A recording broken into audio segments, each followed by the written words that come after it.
a ship on, stays on his feet, and a spectacular return for a touchdown to Matthews. There we go. DJ Matthews, wide receiver for the Indiana Hoosiers, getting that awesome special teams touchdown against Idaho this past week. Welcome into This Week in Indiana Football, episode number 6, brought to you by Indiana Sports Beat with Jim Coyle every Monday through Friday, 9 to 11 on YouTube, also in the afternoons on WREF, WBRO, and also joining me as usual, Dustin Schutte from Saturday Tradition, and then later on, here in a few minutes, we'll have former Indiana Hoosier wide receiver Mitchell Page joining us. So how you doing, Dustin? I'm doing great. I'm still kind of recovering from a weekend of 14 games that stretched over a 13-hour period. Started at 11 a.m. and then I think it ended somewhere around 11:30 with, starting with Virginia, Illinois, and then ending with Michigan, Washington. So it was fun. It was busy. Still trying to catch up on some sleep, but we're now in the thick of it. We're in the start of the full swing of college football season. Yeah, and Indiana got a big one this week coming up with number 8 Cincinnati after getting their bounce-back win against Idaho, 56-14. You and I kind of had a little bit of a back and forth yesterday, texting back and forth. Yeah, we did. After I looked at your power rankings and I had some things to say, and you tried to get under my skin, but we're not going to get into that specifically. But I think there's a lot of conflicting opinions about how good Indiana still could be or is. Because obviously you're playing an FCS opponent in Idaho, and you're expected to destroy teams like that. And the score can be misleading if you didn't watch the entire thing. A lot of the touchdowns that Indiana got weren't necessarily offensive drives. You had a couple special teams touchdowns. You had some good drives set up by turnovers or poor offense by Idaho. And so it was a very interesting thing for Indiana. Also, before I get more into that, I was telling Dustin before the show, I need to start off by apologizing to Indiana fans because last week, and even on Indiana Sports Beat before, I believe, and in previous podcasts, I have talked about how fragile the Indiana fan base is and how I didn't expect them to come out and fill up Memorial Stadium against an FCS opponent after losing to Iowa. And, man, they proved me wrong big time. This stat that I saw on Twitter, I think it was this morning or yesterday, but they sold, I don't know if it's about selling tickets, but there were more people in attendance against Idaho than there was in 2019 against Ohio State. It's only a 9-fan difference. But when you consider the fact that that a lot of those fans at the Indiana-Ohio State game were probably Buckeye fans, that's really impressive on the Indiana side of things. Yeah, I think it shows that a couple things. Number one is that there's a belief in the football program. Number two, it's that for a full year, you weren't able to get out to the game and enjoy the atmosphere. Sometimes it doesn't even matter what the opponent is or who the opponent is, I should say. Just getting that experience, an opportunity to experience college football or an athletic event, tailgating, being in the stadium, that all kind of adds up, and not being able to do that for a full year, I think was a big factor.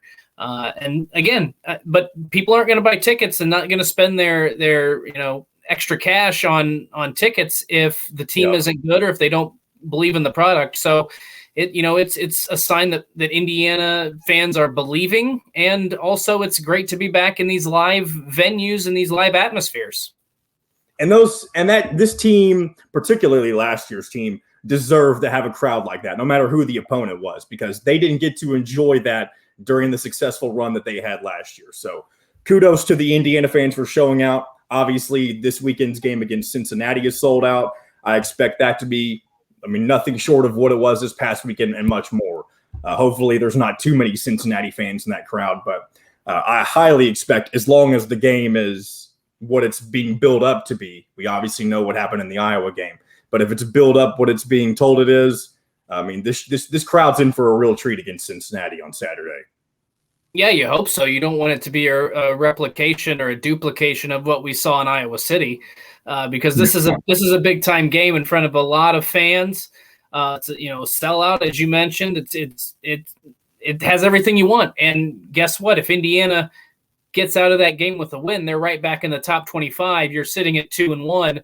And I think when you look at that schedule in the grand scheme of things, we talked about the disappointment we had after week 1, but in the grand scheme of things, you get through those 3 games with a 2-1 record. That means you've beaten a pretty good team, and you would have had to have beaten a pretty good Cincinnati team to get there. So I think that's a big reason why this game is so huge.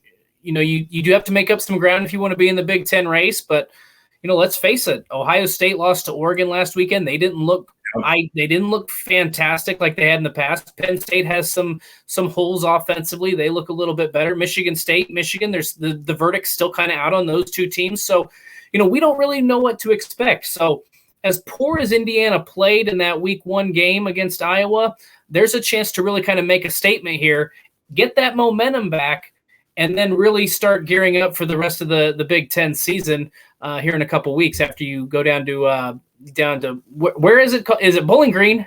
Where they have Bowling Green, Kentucky, my alma mater, WKU. Yeah. So there you go.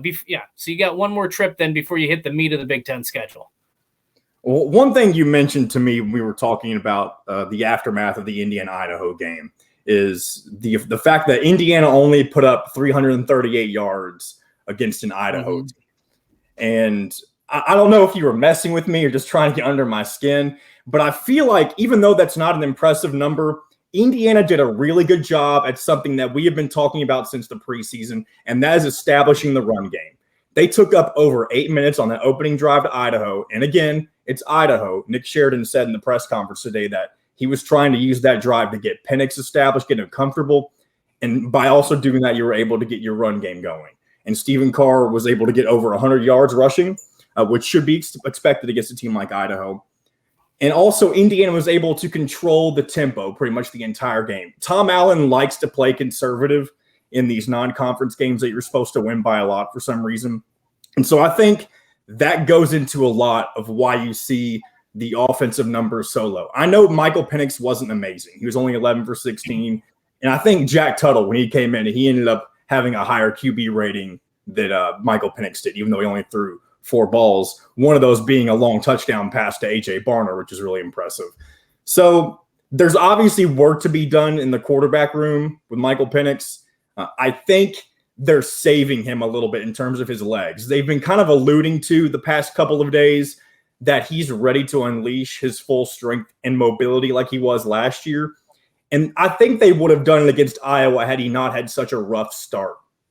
But I think Michael Penix is going to look a little bit different against Cincinnati.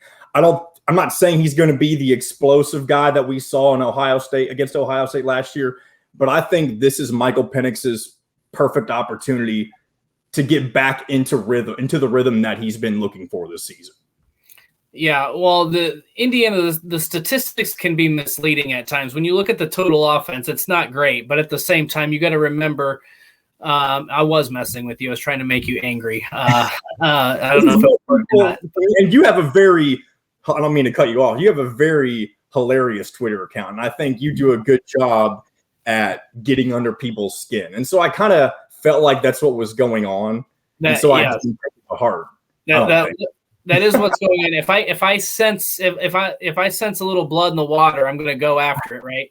The thing you have to remember about the statistics and the way Indiana played that game is they dealt with the short field an awful lot. They were getting blocked punts. They were playing well on special teams. They got the ball in good field position. So in a lot of those circumstances, if you get the ball at the 20-yard line, you only have 20 yards to go to get to the end zone, right? You don't have to worry about putting together a 75-yard drive. To me, though, there is one thing that I did text you that I do think is an issue, and that's the 3.6-yard rushing average. Okay. That's not good against an Idaho team. And I understand that you're trying to establish the run. You're trying to maybe get the game to a better tempo, get your players, settled down or settled into their roles. But to me, and I'd like to ask Mitchell Page when he's on here, if that's concerning to him, because in a game like that, to me, ultimately it doesn't matter because you won by so many points and you kind of dominated the game. But at the same time, and I'll have to go back and watch, 3.6 yards is not good against an FCS level team Especially when you consider the offensive line issues that we've already talked about a lot. Yes. And the biggest example where that looked like a flaw this past game was toward the end of the second quarter when the line gave up 2 sacks to Idaho, and they were backed up on their own 10 or something, I believe. That was the only time where they really gave up some bad plays, but that was against Idaho. When you're playing against – sorry, I got a text from Mitchell. He's saying try. So Mitchell Page will be joining us here in a second. When you're trying to man, I lost my train of thought. Talking about the run game. Yeah. Talking about the run game and how it's what we've talked about is the offensive line. That's been the biggest question. Yeah. Indiana has struggled to establish the run game. Their offensive line has gotten better, but it's not great. And they don't have the same kind of depth that you really need to have in order to have a strong running attack. And that's what I said. The offensive numbers, like the total statistics, almost don't matter to me because there's so many different factors there. And so, but like I said, when you look at that rushing average, you were what did they finish with on the ground? 179 yards, and then like I said, they 3.6 rushing yards. You can live with that kind of average if you're playing Iowa or Wisconsin. I mean, that might be great against an Iowa or Wisconsin. But against an Idaho, I'd like to see that number at 4.5 or higher.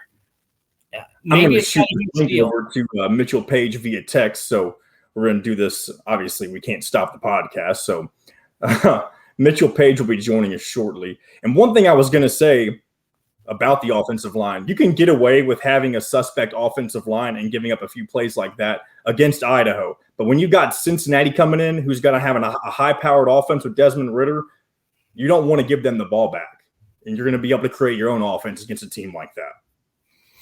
Right, and I think that it just kind of compounds what we've been talking about. And the other factor there is if you're not good in run blocking, usually you're not very good at pass blocking either, in pass protection. Now, in the past, the way Kalen DeBoer ran the offense and the way Nick Sheridan ran the offense has been to get the ball out of Penix's hands pretty quickly. They don't really have a Whop Phillier kind of player this year, so it kind of limits their ability. I mean, we saw it in the Iowa game. He was trying to throw passes downfield an awful lot, pick up chunks of yardage at a time. And against a Cincinnati team that's really good on both sides of the ball, I just don't think you're going to be able to do that. So do you have the offensive line that can keep Penix clean throughout the entirety of the game? What's the offensive scheme going to look like? Is it going to be dialed back from what we saw at Iowa? I just don't know. Like, to me, we could talk about this show every week about Indiana's run game. And I'm not sure we're going to have a positive answer or a positive thing to really say about it other than Stephen Carr rushed for 100 yards. Obviously, we'll see what happens. But to me, that's the greatest concern right now. It's the offensive line, because if Penix is under pressure a lot, it's going to be a long day for the Hoosiers again on Saturday. And I think that's part of why they're kind of seeming like they're going to unleash Penix in his running ability again, because if they see very clearly that this offensive line isn't ready to do what they thought they were going to be able to do this year, you have to utilize Penix's mobility. And obviously that makes him vulnerable to having another season-ending injury. But when you have to make the decision between that and maybe losing a couple more games, I'm sure the coaching staff is going to lean more towards putting themselves a chance to win. I don't know. I mean, you have to know your personnel. I don't know. I feel like Indiana's offensive line is good enough to run. Like, if you just – I feel like the talent is there. Maybe I'm missing something. I don't understand why they're not able to run the ball. They have a good running back in Stephen Carr. Like I said, they don't have maybe the depth, but I feel like they have the experience. I feel like they have the bodies up front to move some guys around and at least be productive. And yes, they were productive last week, but not to the extent that you need to be to show me that you're able to do that against, like I said, you're going to play some really good defenses. They might the team they might have the easiest time running on is Ohio State, because Ohio State hadn't been able to stop the run in their first 2 games. But when you look at Penn State, when you look at Michigan State, when you look at Michigan, those teams have done a pretty good job at stopping the run. And so that's why I keep saying that they have to figure something else out on the offensive line. If they're not going to be able to run the ball, I don't want to look too far ahead because we're going to focus on Cincinnati, but I just, to me, it's a glaring issue, and I thought for sure it would be improved to enough where it would be a threat, and I just don't see it. So Mitchell Page is telling me he's having some connection issues. So we're doing our best to get him on for you. I'm not sure that he will be able to join us. He said he doesn't have the best service right now. We're trying to get him on some Wi-Fi or help him figure out what to do. Unfortunately, he can't call in because the way our setup is, only I would be able to hear him. And so Dustin wouldn't be able to go back and forth with him. So that's just transcribe what he says. Come on. So yeah, we'll keep trying. We're texting back and forth, and obviously I want this podcast to still be well. I'm trying to do whatever I can to pay attention, make good points, and get Mitchell Page on here. So if he doesn't come on this week, we may try another time. Obviously, we can't help connection issues, but back to Indiana, Cincinnati. One thing I found pretty intriguing, and I think Indiana fans can be excited about, Cincinnati did not look very good for about 2.5 quarters against an FCS opponent, Murray State, this past weekend. They gave up the first touchdown of the game. They were tied 7-7 at halftime, and Cincinnati didn't get their first lead of the game until 5 minutes into the third quarter. And then you look at their overall stats in that game, and they're almost identical to Indiana, Idaho. Indiana had 338 total yards. Cincinnati had a little more at 391. They gave up 242 to Murray State. Indiana gave up 261. And when you consider the opponent, I would think that Idaho would have the better offense. And so knowing that you've been able to kind of keep the defensive things on the same level as Cincinnati, when you think that you're playing the better opponent. Obviously, we're both FCS teams, so you can only take so much from that. But I think this Indiana-Cincinnati game is going to be, I don't want to say a lot closer than people think, because I don't think people are necessarily thinking that it's going to be a blowout unless you're part of the national pundits who have already given up on Indiana after that blowout loss to Iowa. And by the way, I think a lot of people have started to let loose or let up a little bit on that game specifically because of what Iowa did to Iowa State. And I think it could be possible that Iowa is the best team in the Big Ten this year. Obviously, that you're only 2 games in, and Iowa's gotten to play 2 marquee opponents in week 1 and come out on top in both of those. And so that does a lot for them. Obviously, they're number 5 in the AP rankings right now. And so it doesn't look that bad. Obviously, you got destroyed by Iowa, and you don't want that to ever happen. But I think Indiana can kind of rest on that a little bit. They've already obviously put it away. They're not worried about that game anymore. But I don't think people need to be as panicked as they were after that week 1 game. Well, I wouldn't say panicked, but I mean, I don't feel nearly as comfortable in as many of these games as I once did about Indiana's chances. And you mentioned the statistics against when they played Murray State, when Cincinnati played Murray State. Go back and look at what they did to Miami of Ohio, and then look at the challenge Miami of Ohio put up against Minnesota. Now, obviously, that's a Minnesota team that's without Mo Ibrahim, so that's a different sort of situation. But Cincinnati won that game 49-14, and Miami of Ohio gave Minnesota all it could handle. So we're in week 2, right? We don't really know much about these teams. We don't know much about Miami of Ohio. We don't know much about Cincinnati. We don't know much about Indiana. So it's hard to judge based on past performances, but what I can say is just strictly looking, because I haven't watched a lot of Cincinnati football in the last year or 2. I mean, it's out of my realm. Most of my coverage comes in the Big Ten, so I just don't see them play a whole lot. But like I said, my concern is if the offense you're trying to run looks like it did against Iowa, that's going to be a problem, because you can't depend on picking up 20 yards at a time. Your offensive line is not good enough to keep Cincinnati's defensive line at bay long enough for a play to develop, for a wide receiver to get open and allow Penix the time he needs to throw the ball. And it's compounded by the fact that if you can't run the ball, that's where this kind of gets into a disaster situation. So I want to see something different offensively. I want to see them try to go through an intermediate passing game, Try to do something else. Be more creative with the run. So because I just there's a lot of concerns I have. I'm not writing Indiana off. I still think they have potential, but I've seen some glaring issues through the first 2 games that I didn't suspect we'd be talking about. I thought we would be talking about, at the very worst, a 1-1 Indiana team that you felt very good about. Maybe a close loss to Iowa. Right now, I think it's I'm not saying you don't feel good about Indiana. I'm just saying nobody is as nearly as confident as they were in this Hoosiers team as they were a couple weeks ago. So at some point you have to prove it, right? And we'll find out on Saturday. But it's kind of, for me, a little bit of wait and see, because it was such a stark difference between what we saw in week 1 and what we saw in week 2. And a lot of that has to do with you went from playing probably the best team in the Big Ten right now to a lowly FCS team. So you really don't know what you're going to get this weekend. Now, the good news, though, is that they were able to use this game. We talked about before how you don't have preseason games in college football. You can only play against each other. This is the game that ideally you could start out with to work out all of your kinks. They had to go in guns a-blazing in Kinnick Stadium against a team that they really weren't prepared for. And I think they did a good job at doing things against Idaho that they weren't able to do against Iowa. And obviously, if you're supposed to be an elite team, you should have been able to do that things against Iowa. But I don't know that Indiana is at that elite status yet. But because even though you're not elite, or you may not be elite, it doesn't mean you can't still knock off 9, maybe even 10 wins in a season. Obviously, the jury's still out on all that.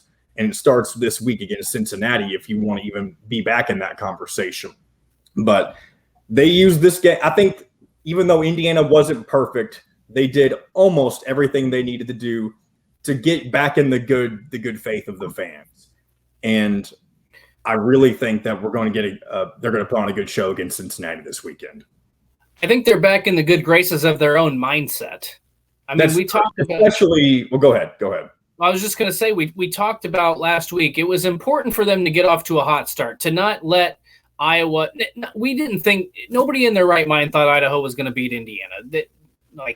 So we can ignore that. But you didn't want Iowa to, that old saying, you don't let Iowa beat you twice, and basically saying don't have a poor performance because you played bad last week. I was legitimately concerned about that, because with all the hype surrounding this team, with all the excitement, with all the energy, I wondered if a blowout loss like they suffered against Iowa would kind of hinder that team going into this game. And maybe you saw something where it was like a 14-7 or a 21-7 halftime score. Indiana came out guns blazing. I mean, they were really good in all 3 phases from the opening kickoff. Tom Allen brought a ton of energy out of the tunnel, the locker room, the glass doors, whatever the hell is in that end zone that they run out of. So that's always a positive sign. And you saw the energy from the players. So I think what you saw on Saturday, put the scheme, put the concerns aside. I think from a mental standpoint, that's what you needed to see from Indiana. And I think that there's a confidence now heading into that game that we thought could have been erased because of what happened in Iowa City a few weeks ago. And I think that's a positive sign. Something I find interesting, I've thought about before, the fact, obviously College Game Day went to Iowa State last week. Mm-hmm. Do you get and I don't know who they've chosen for this week, but I get the feeling that they had in mind they were either going to do Iowa State or they were going to do Indiana Cincinnati, depending on how that Iowa game panned out. Because if Indiana would have come out on top on Iowa, you get that win against Idaho, you have potentially a top 10 matchup. And obviously this is all just speculation. But you would have had a potentially top 10 matchup with Indiana Cincinnati. And so that would have been interesting to think about. It's just something I thought of.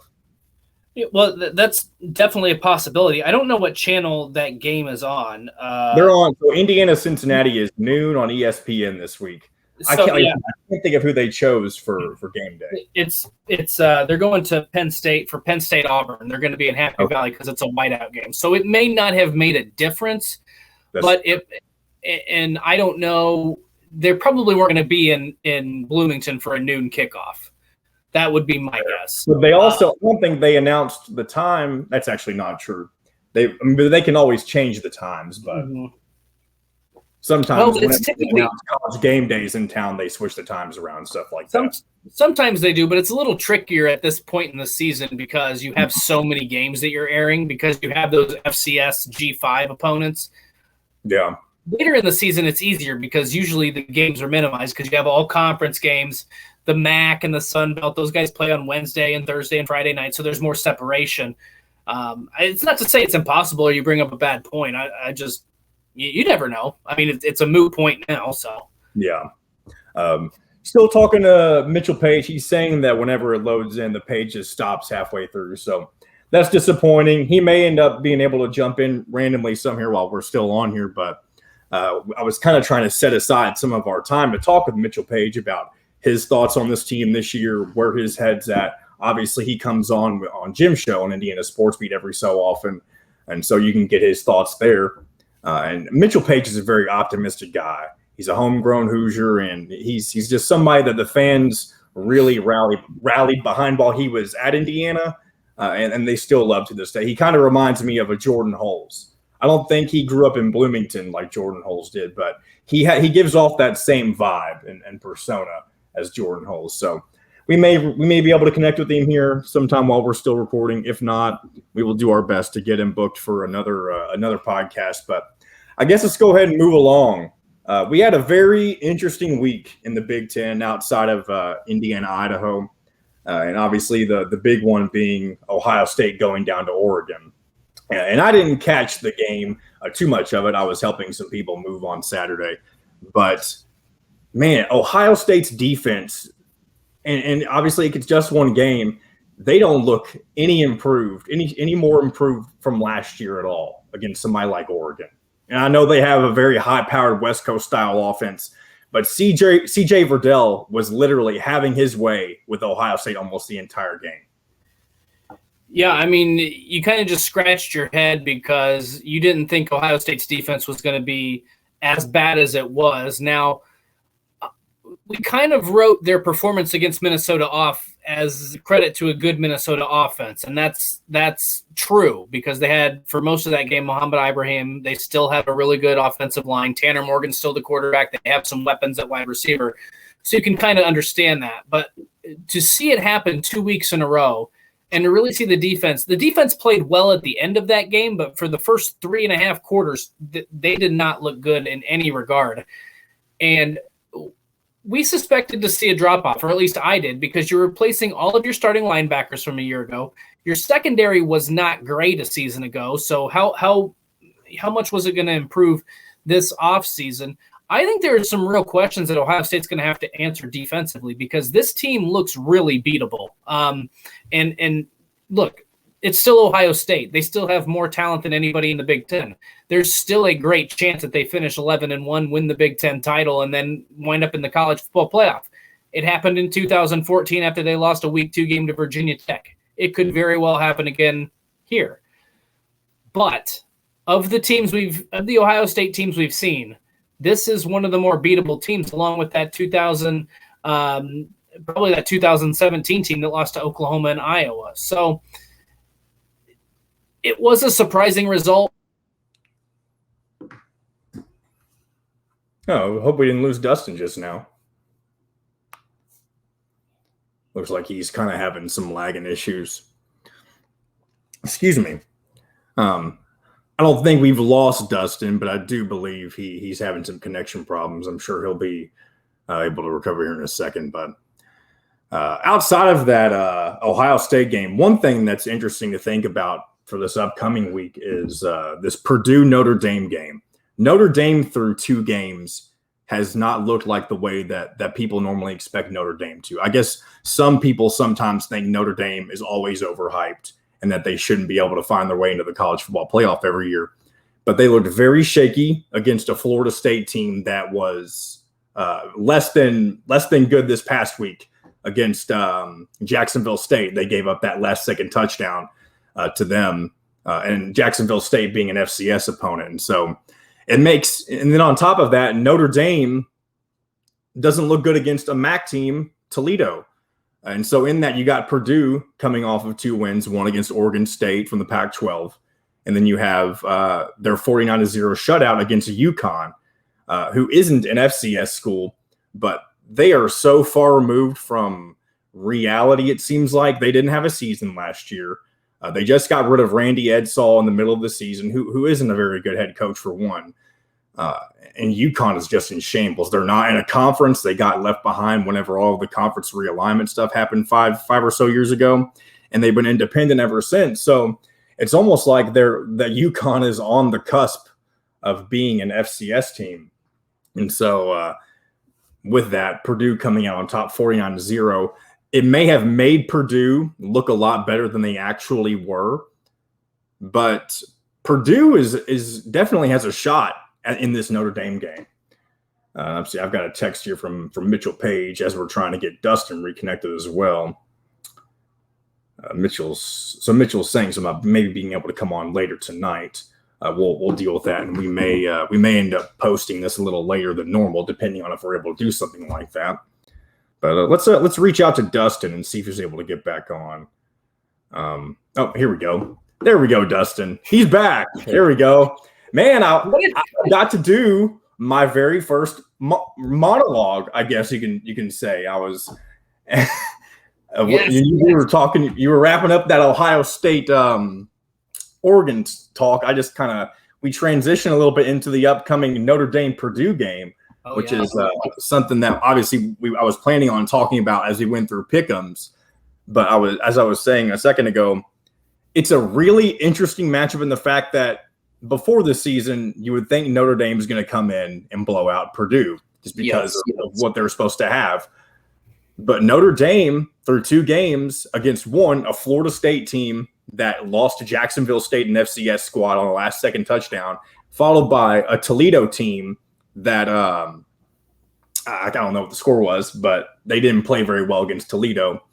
And you got Purdue coming off 2 pretty convincing wins, one against Oregon State in the Pac-12, and one against UConn. And I was saying also, whenever you were disconnected, what is UConn? UConn is terrible. The old Big East. They got left behind in all of the conference realignment shuffle, and they didn't play football last year. Just to put a cherry on top of that cake, or whatever you want to call it. And then you have Randy Edsall retiring in the middle of the season when, their program is just a mess. And I was sitting there trying, and I think you may have even made a tweet about this earlier this week. They're FBS independent, technically. But I think there are several FCS teams that could beat them, and they should probably be down in the FCS level based on their talent. I don't know if they would make an FCS playoff. They just got beat by Holy Cross by 10 points. They haven't scored a touchdown against an FBS team yet. They got beat 45-0 by Fresno State. They got beat 49-0 by Purdue. They may not score a point against an FBS team. I don't know what their schedule looks like, but they're not even close. They're terrible. I don't know if I've seen a worse team in college football. I'm curious if how many scholarship players they have. Or how many players? I guess what I'm really saying is because I think you have this certain amount of scholarships you can give out, but how many of these guys should be playing on scholarship is the real question. Well, here's the thing, though. This is really unfair to those kids and I'm going to say why. Because you canceled your season last year, okay? You did what you did. I'm not an expert. I don't know what happened or what went into that decision. But you're going to expect them to be up on the same level as some of these other programs that played an entire season? I doubt UConn, if they didn't play games, I doubt they were practicing. And they're not good enough to just practice against themselves. I'm sure that when the season was canceled, some players left. I'm not a UConn football savant, but I'm guessing that there was a change. Evidently, Eddie Jordan, who was on College Game Day, you might think he's a UConn savant, considering he picked him to beat Fresno State. Yeah, that was asinine. But he's a coach, not a picker. So I don't know. We didn't learn anything about Purdue in that game. Realistically, you did. It was basically like playing a high school team. They were worse than Idaho. So I don't know what we learned, but what I do know is Purdue's defense does look better than it did under the previous 2-3 seasons under Nick Holt and then Bob Diaco. The running game is still former UConn head coach, Bob Diaco. Bobby Disco.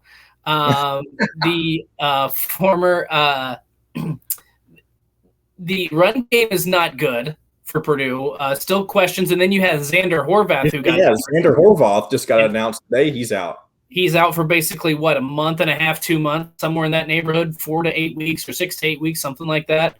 And then the passing game looks good, but I suspect that's going to be a close game. Notre Dame won their first 2 games against Florida State and Florida State and Toledo by 3 points in each of those games. I think Notre Dame wins, but I think Purdue puts the fear of God in Notre Dame again. So one thing I was talking about during the other than that, during your reconnection, Mitchell Page was saying that he may be able to – he didn't realize that he was going to need Wi-Fi is what he was telling me. He thought this was going to be like a phone interview type deal. Oh.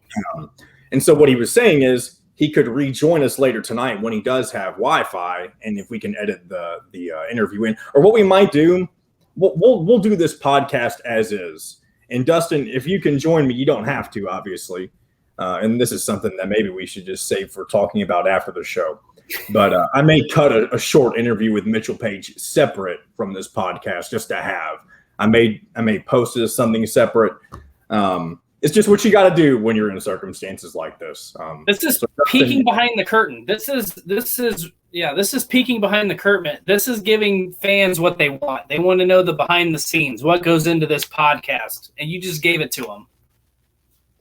So I'm going to shoot him that text right now, and I'll try to let you all know by the end of the show if we'll have a separate episode coming out tomorrow or something like that. So I'm going to send this text. Love dead air. That's the one thing. Like, who was the baseball announcer who was like, I can't remember. Like, oh, I got a fax. Gonna read this fax here now. Well, here's the thing. Really famous. I'm gonna like a bad thing, because I work for a play-by-play guy here in Louisville for Louisville Bats baseball team, and sometimes he'll come back from break and he'll just let it sit. There's not like music that plays over the return liners, but he'll let it sit for about 5 to 10 seconds. And sometimes I'm almost in his ear on the talkback, like, "Hey, we're back." And I've done it once, but after that first time, I initially realized I was like, this guy just lets it ride, and he goes when he's comfortable going. I say that's how you know you're dealing with a professional in this kind of business, when they're ready to go whenever they're ready to go. But so. I guess we'll go ahead and move into to Pick'ems for now. So week 3 Pick'ems, little update. Dustin currently has a 2-game lead on me. He's 20-5. I'm 18-7. The difference being 2 games with Nebraska. One being that Nebraska-Illinois game. I took Nebraska. And then last week I chose Buffalo to upset Nebraska, which going into it didn't seem too unlikely based on what they had last year. But Dustin making the point that Lance Leipold isn't the head coach there anymore. And evidently that made some sort of a difference because Nebraska came out on top in that game 28-3. So with that, we have a very interesting slate of games this week, Dustin. A lot of non-conference games, the only conference game being the first one we're going to talk about, Maryland at Illinois on Friday at 9 p.m. Eastern. 9 p.m. Eastern. You mean to tell me that people are actually going to stay up that don't live in Champaign or College Park or the D.C. area? Who's going to stay up Friday night and watch Maryland at Illinois? Because I don't think I'm a part of that group. I will be doing that.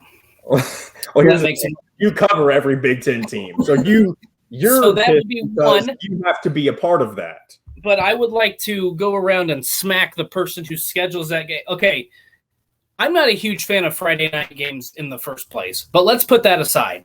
Okay, I understand why the Big Ten does it and has to do it. It helps with TV ratings. It helps with these contracts. I get it.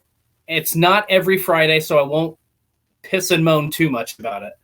But 9 o'clock is a ridiculous kickoff time for a Friday night game. Especially something that's not really like you wouldn't think if it was played on a Saturday would not be a primetime matchup. No.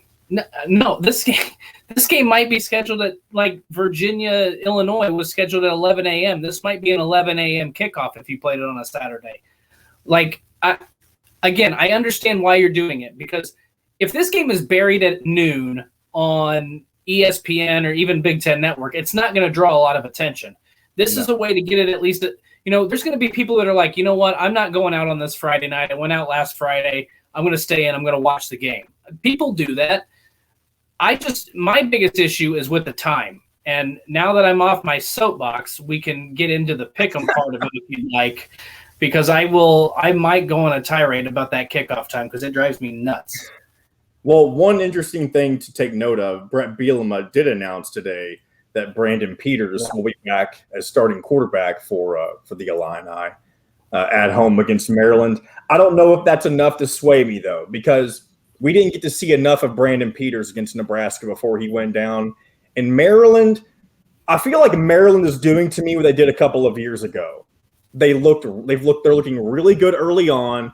They just shut out Howard 62-0. And I believe in the year where everybody was jumping on the Maryland hype train, they also had a very similar outcome against Howard, like 70-7. Yeah, they won 79-0. 79-0. Okay. A little bit off, but my goodness. You were in the ballpark. Yeah, so they won 79-0 2019.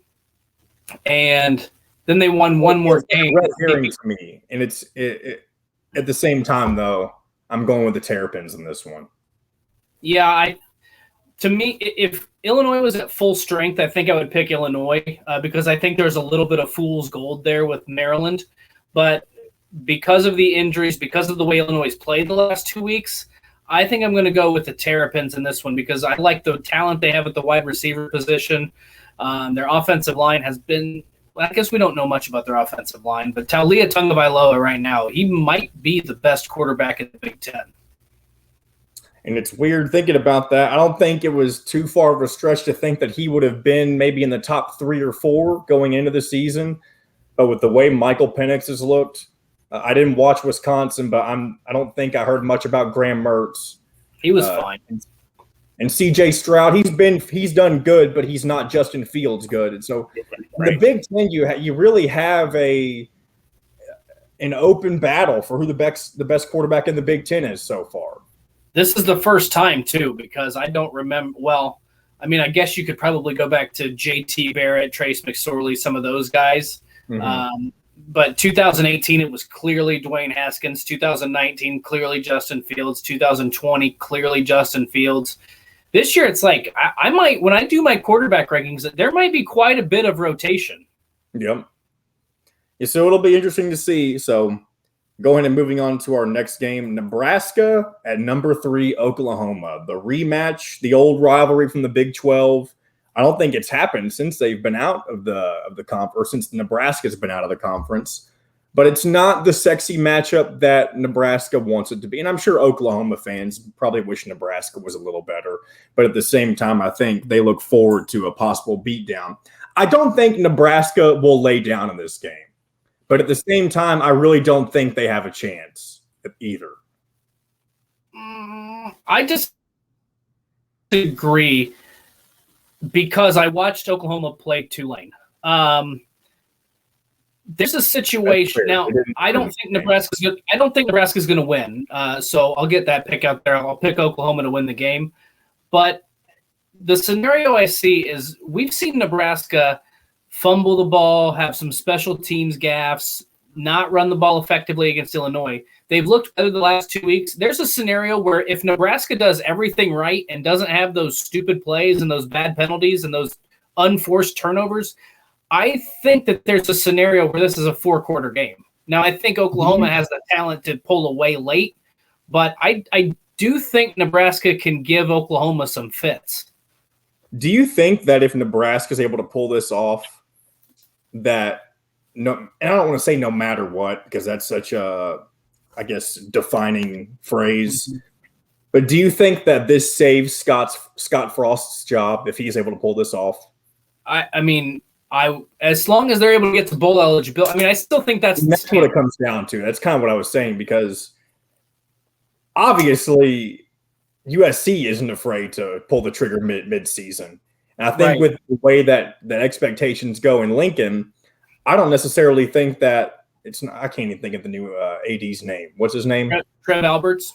Yeah, Trev Alberts, not Bill Moose or whatever his name was. Right. Well, I don't think Trev Alberts, depending on how the season unfolds, I don't think he'd be afraid to pull the trigger either. Well, probably not. And it, like I said, it depends on how that game goes, or how the season goes, not one game. But to me, I think Nebraska needs to look competitive, because if Oklahoma leaves that game with a 62-10 win or something like that, something ridiculous, who knows? We may not get to October before there's a coaching change, and I don't know that that's going to happen. But if that is your year 4 product against a top 10 team, you have to look competitive. So that's why I say I could see a scenario where Nebraska makes this a really good game, and then you feel a lot better about Nebraska the last 9 games or 8 games of the season. There's also a scenario where if everything goes wrong and they get beat 52-10, we're having a real different conversation when you and I meet next Monday. I'm just saying. Next one, another matchup that I really didn't think would be intriguing going into the season, but all of a sudden has some potential to be kind of a point turner for the Big Ten team in this one. Michigan State at number 24, Miami, especially with the way Miami has looked early on. Obviously getting blown out by Alabama, that's nothing new for a lot of teams, but you don't look good against Appalachian State at home. And before we go any further, I think we have to bring up the CAD video just to mention it. That was incredible. I don't know. I have so many questions. How did the cat get in? Absolutely. What was he doing? Did he walk and watch one half of Miami football and was like, "This is enough. I'm jumping." What went through that cat's mind to the point where he was hanging by one paw? And then there was some guy trying to be a hero, reaching his hand out over the railing, and he looked like Ace Ventura when nature calls. When at the very beginning, when he's trying to save the raccoon that's falling, that's what the image reminded me of. And then the cat falls, and they catch it in a flag. That was one of the most bizarre things I've ever seen. One thing that makes me wonder about how he got into the stadium, I'm curious if somebody maybe saw him on the side of the road, some drunk Miami student or fan, doesn't have to be a student, brings him into the stadium, just says, "Hey, I've got a new pet cat." And then somewhere along the way, that cat gets away, and you have what we see on Twitter this past weekend. But how do you smuggle a cat into a stadium?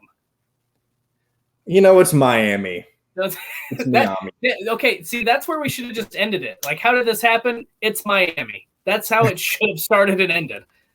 So anyway, we haven't really been previewing Michigan State's ability in this game, but you seem to be very high on Kenneth Walker III. Oh my! And God. I don't think there's any reason not to be. The only thing potentially is the competition they faced.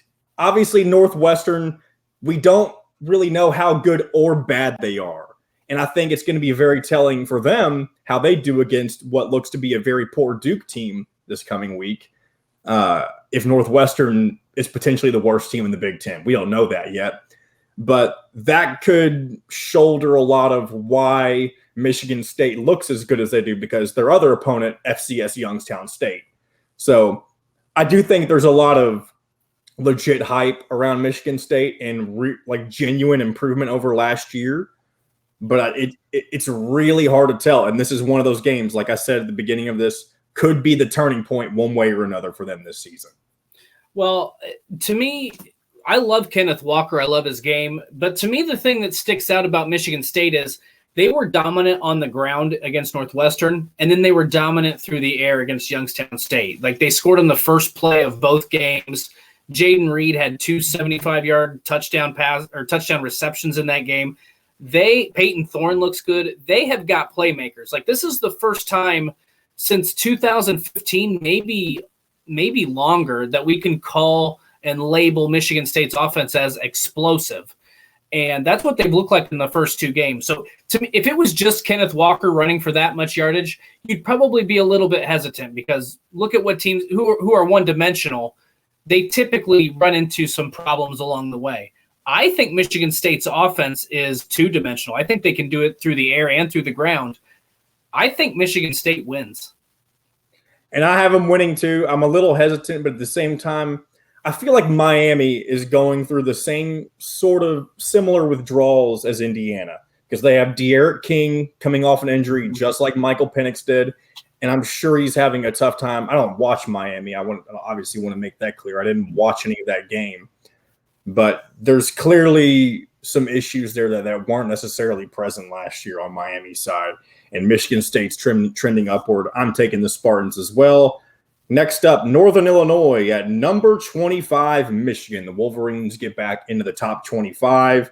I'm sure the Wolverine faithful they have a little bit of reason to be excited now. They're back. They're that monkey. I don't want to say it's off their back, because the monkey is Ohio State. Yeah, that's what's really going to keep them or get them to the next level. But I think there is genuine excitement in Ann Arbor right now, and obviously they're playing Northern Illinois. No one to really write home about right now. I think the Wolverines will comfortably win another one. Easy win for Michigan. I want to see if they can pass the ball. They Cade McNamara had 44 yards through the air. They didn't need to pass, but I want to see them open that up a little bit, see what they got. And then, not to preview too much, I'm trying not to take the bait. Talk me out of taking the bait here, John, because when I look at Michigan, they just rushed for 350 yards against Washington? What's the one thing Ohio State can't stop? The rush. Man, I didn't even thought about that. I've taken the freaking bait too many times. I don't want to bite down on it.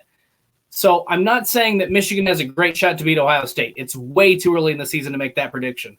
I'm saying Michigan's strength right now is also Ohio State's greatest weakness. So we got a long time between now and November 26th or 27th, whatever that date is. But maybe. Well, one thing that I think, and this is just from an outsider's perspective, and I think a lot of coaches tend to do this, and I think Tom Allen did it with Michael Penix. I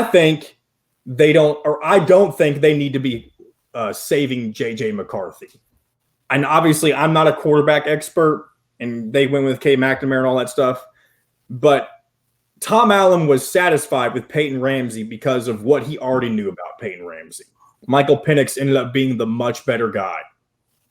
And obviously, I'm very thankful for what Peyton Ramsey was able to do for Indiana, and he was a very good game-managing quarterback. Mm-hmm. But the brief looks that we've seen of J.J. McCarthy, he was the top quarterback in his class, I believe. Do you think Michigan could get to that next level by making him the starter? I don't think that's going to happen right now, unless they give them a legitimate reason to bench Cade McNamara. But do you think that J.J. McCarthy could really boost them to the next level? Well, again, this is where I take the bait a little bit, because I would have said that with Shea Patterson in 2018 and 2019. Like, the problem with Harbaugh's teams at that point had been they hadn't had great quarterback play. And here comes in Shea Patterson, who was throwing the ball all over the field when he was at Ole Miss. He was a former 5-star prospect. He seemed to be the missing piece. And he was good at Michigan, but he was not great. I mean, so I think J.J. McCarthy is incredibly talented. Is he the one that gets them to the Big Ten title or the Big Ten or to the college football playoff? I'm a little reluctant to say that now, because as much credit as Harbaugh gets for developing Andrew Luck, he hasn't done it at Michigan, and that I can't overlook that right now. Yep. So it'll be interesting to see. Excuse me. What ends up becoming of that situation, or if Michigan continues to look good. I don't know when their next prove-it game is, but Michigan seems to be the most interesting, other than Michigan State. The state of Michigan is just, they're improving. I think you saw on Twitter that last year they combined for 4 wins, and they've already reached that total this year. You read my overreactions, my 10 overreactions. Overreactions, that's what it was. Thank you. I do tend to support Saturday tradition now that I've been exposed to it enough on Indiana Sports Beat. I definitely think that Saturday tradition should be your go-to source for Big Ten information. Anyway, moving on, man, we're really dragging through these predictions. I guess there's just a lot to talk about now that there's actually games going on. Right. But we got and that the other thing too, we don't have a lot of cupcakes. We have a lot of interesting matchups this week, including this next one, Minnesota at Colorado.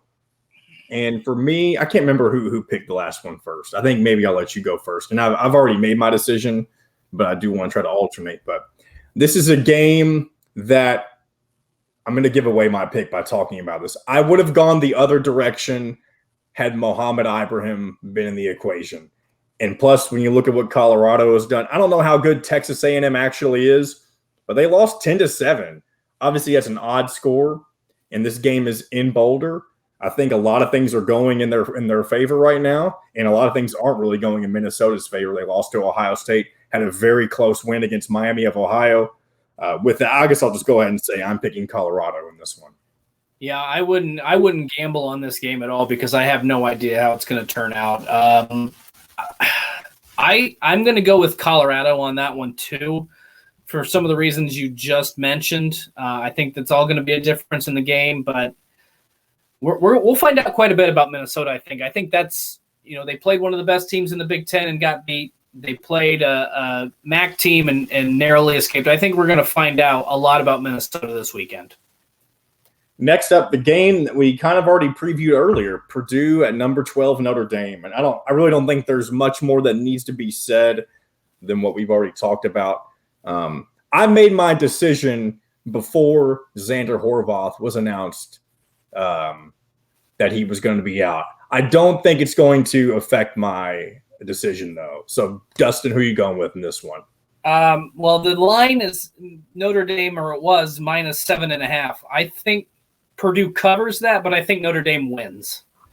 All right. I went the opposite direction on this one. Purdue, all right. I put the Purdue Boilermakers. I just think Notre Dame, and people say this every year, Notre Dame looks overrated right now, and that's just the way that it is. And I don't think people will really jump off of that bandwagon until they take care of business the way they're supposed to. And Notre Dame never really takes care of business. I don't know if that's just the way that they are because they're an FBS independent and they don't have the same clear-cut opponents every year. I know they have contracts with opponents and they do play some of the guys back and forth for 2 or 3 years. But maybe it's just different for Notre Dame, the fact that they have to learn different opponents every single season. And maybe that's why it's more difficult for them to come out on top more convincingly sometimes. Yeah, that's definitely a factor. I mean, they don't have some of those teams they're pretty familiar with, but when you have to switch it up, it makes a difference, I think.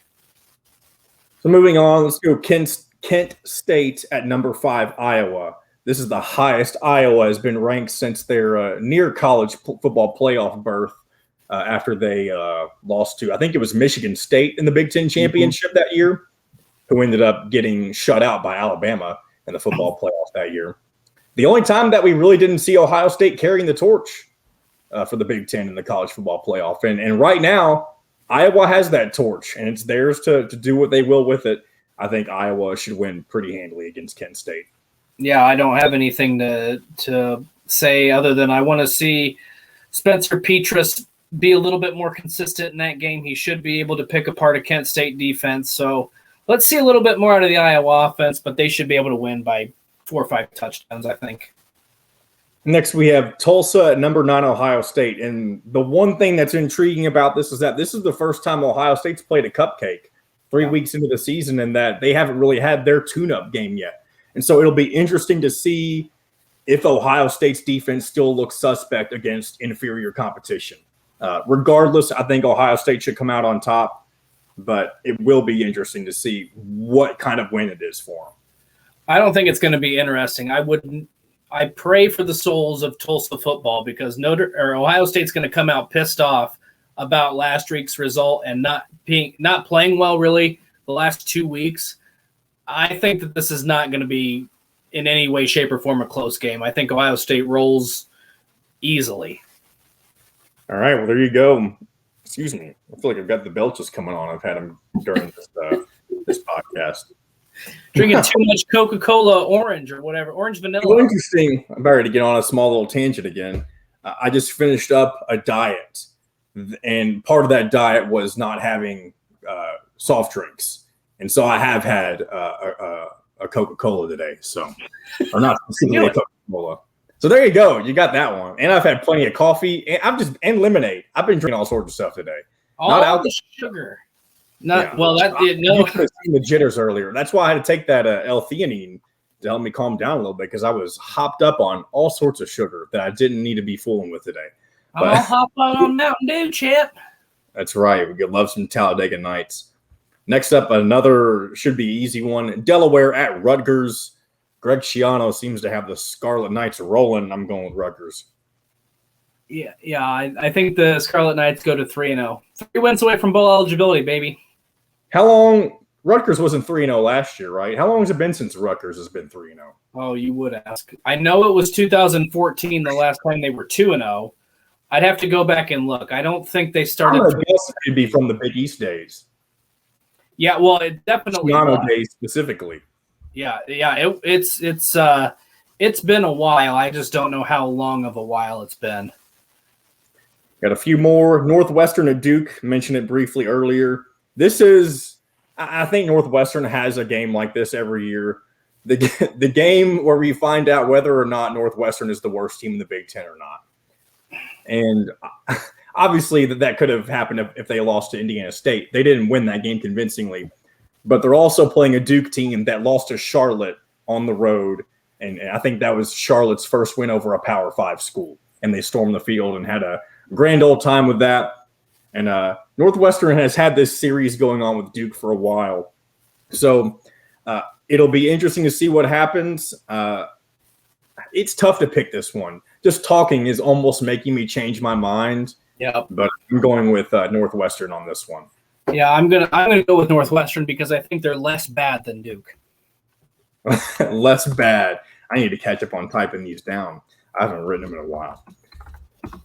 Iowa, Ohio State. Man, it seems like the only difference we have right now is Notre Dame, Purdue, which is one of them that I really didn't think that was going to be different, but I'm glad it is because I've got to make up ground somehow.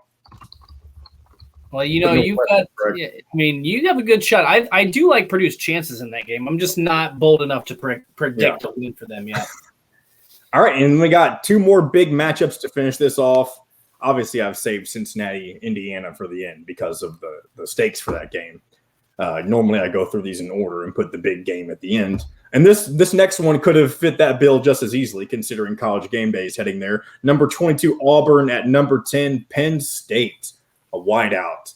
But at the same time, I don't really know. I mean, I know Auburn. I think they won like 62-0 against an FCS opponent this past week.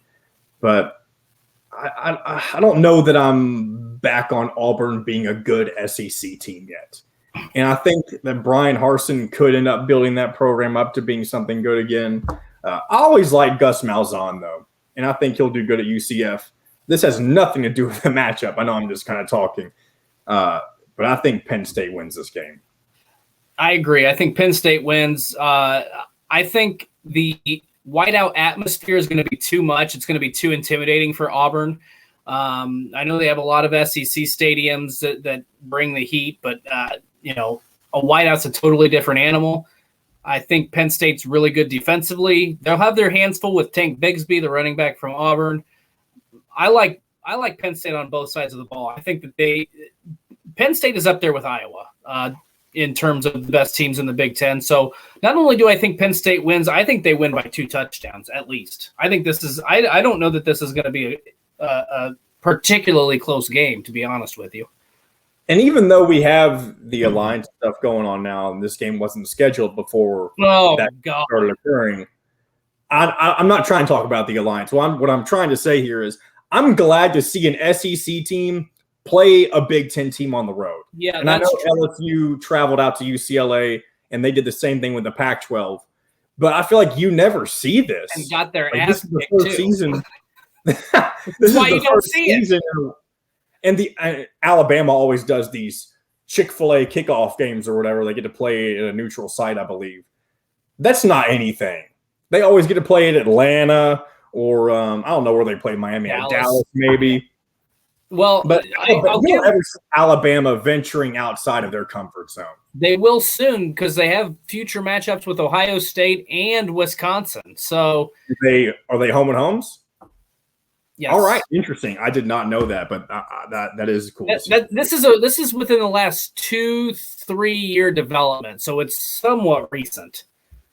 They realize that people, and I think the SEC slowly been realizing this, that their scheduling, their non-conference scheduling, is a little ridiculous. And I know they're lucky to be able to do that because all the national media has given them this reputation that they play the best competition in their conference every single week and that they don't have to schedule anything tough outside of that. Well, that's the real reason, though, is because money talks. And they realize that a game between Alabama and Ohio State.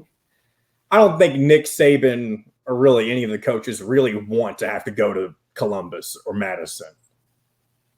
Well, I mean, I don't know. Nick Saban probably doesn't care, to be honest with you. Yeah, who cares? He's won 7 championships. Well, but I would say, okay, Jeff Brom probably does not want to go down to Tuscaloosa. Let me say that, because Purdue's not a team built to compete with an Alabama, at least right now, right? That's one example. Nick Saban doesn't probably care where he's going. He doesn't want to go play UConn up in Storrs, Connecticut. Yeah. But if he's playing a big time opponent, I legitimately don't think he cares. I wish they would do like they do in college basketball, where they have like a challenge where 1 week every team from the Big Ten is playing every team from the SEC or the ACC, Pac-12, whatever it may be. That would be really cool to see. That would be fun. I agree with you. I wish they would do that, but I don't see that happening, unfortunately. So who knows? Maybe sometime down the road, the more, like you say, money talks. I don't think it's completely out of the question, but let's go and get into our last pick. Number 8, Cincinnati at Indiana. Another season-defining game. And not that I'm saying it would ruin or completely make their season with this win, but it's, I guess maybe a better phrase would be another turning point on how good Indiana can actually be this year. So, Dustin, I'm going to hand it off to you first before I make my pick this time. Yeah, that's good, because you might be able to save the crowd because they're going to hate me. I kind of thought this was coming. I just am not sold right now in Indiana's run game. I think that makes a huge difference. I haven't seen the kind of explosiveness in the passing game that I thought we were going to be able to see. I think Cincinnati's really well coached. I think they're good on both sides of the ball. I don't think we saw what we saw in Iowa City. I don't think it's as lopsided. I don't think we see something like 34-6. I do think Cincinnati really bolsters its college football playoff resume with a win over Indiana this weekend. So I think the Hoosiers drop this one. And even in front of a sold-out crowd, I think they fall to 1-2. I think the Bearcats get it done. Well, I'm going to take – it's okay. It's okay, because I'm here to save the negativity and bring it back into a positive light before we wrap things up here. But I think that we're going to see a different side of Indiana's offense that I don't want to say has necessarily been saved for this game, but it hasn't been utilized correctly. And I think specifically in the run game, and not even just Stephen Carr, I don't think the Cincinnati defense is going to be ready for Michael Penix to play at full strength. And obviously I agree with you. Michael Penix hasn't proven that he can do what he lived up to do last year. But I think Michael Penix, even if the offensive line has some issues, is going to be able to utilize his full mobility this game. And I think that could be the difference. If they're able to put Cincinnati on their toes early in front of a sold-out crowd, and they're going to have to start making decisions on, is Michael Penix going to throw the ball, is going to run the ball, I think that could be very problematic for Cincinnati, especially since they had such a slow start against an FCS Murray State team this past week. And Desmond Ridder specifically, he had a slow start as well. And I know Michael Penix hasn't had the best start to his season, but I really think the tides are going to turn. And you can call me a homer. I don't care. Thankfully, this goes out to Indiana fans, so hopefully they don't see it as being a homer. You can call me a homer as I wear my Indiana shirt. Hey, I know you're not an Iowa fan, but you had an Iowa shirt on the week after. That was my apology. That was my apology to Phil Parker and his wizardry for having that defense so ready to go. See, now I'm just neutral. I'm just neutral right here. Big Ten. And this is the first time I've worn an Indiana shirt on this podcast. That's true. That's true. It's just funny that you say you can call me a homer while you're wearing an Indiana shirt. Well, and when I say call me a homer, I feel like I do a pretty good job, and we'll learn, I guess, more of how accurate the statement is during the season. I feel like I do a good job at understanding how good Indiana actually is without letting my emotions play into it. Yeah, I'll pick Indiana to lose if I think Indiana's going to lose. And I don't think Cincinnati is overrated, but I definitely think Indiana will start to live up to their expectations this week. I'm taking the Hoosiers, and I haven't thought of a score prediction yet. Because last week I remember I had a 49-3 prediction for Idaho, which was a lot closer than any other pick on the Indiana Rivals site. So I will take pride in that.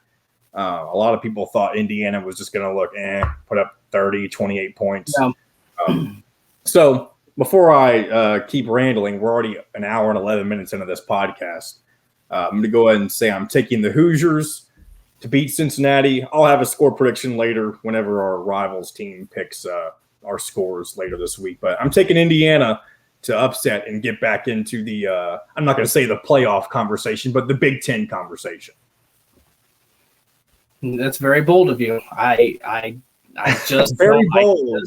I just don't. Well, maybe that's not the right way to phrase it, but because you're taking one result and saying that it's over. You're like by saying that. I'm taking two results. You run for 3.6 yards per carry against Idaho. That concerns me. I don't know if I told you why it doesn't concern me. Tom Allen plays conservative in those types of games, and I don't think it doesn't. But that doesn't. But okay. I mean, maybe we can save that, but that doesn't matter. That's not somebody tackling you 3 yards at the field. You should be able to plow through some of those guys. If you're that good of a running back, if you're that good of an offensive line, you should be averaging. I didn't say they were a good offensive line. But his play calling has nothing to do with it. That's performance. If Indiana passed for 88 yards, let's say, and rushed for 250, then you can say Tom Allen's a conservative play caller. That's why they only had 88 passing yards. Rushing for 3.6 yards per carry has nothing to do with being conservative, in my opinion. Well, on that note, you're right. You're definitely right about that. I was going to pull the trigger on the outro music anyway. But thanks again for listening. We'll be back next week. Things may get more heated depending on the result of this game. I don't know. But I do fully understand that Indiana could come out of this week 1-2. Anyway, hopefully they don't. Thanks for listening to This Week in Indiana Football. We are going to have Mitchell Page join. I don't know if it's going to be me or Dustin or just me, but we're recording that here in a little bit, and we'll either post that with the podcast or sometime tomorrow. So we have that thankfully coming up later on. Until next time, please listen to Indiana Sports Beat Monday through Friday, and we will see you next time on This Week in Indiana Football.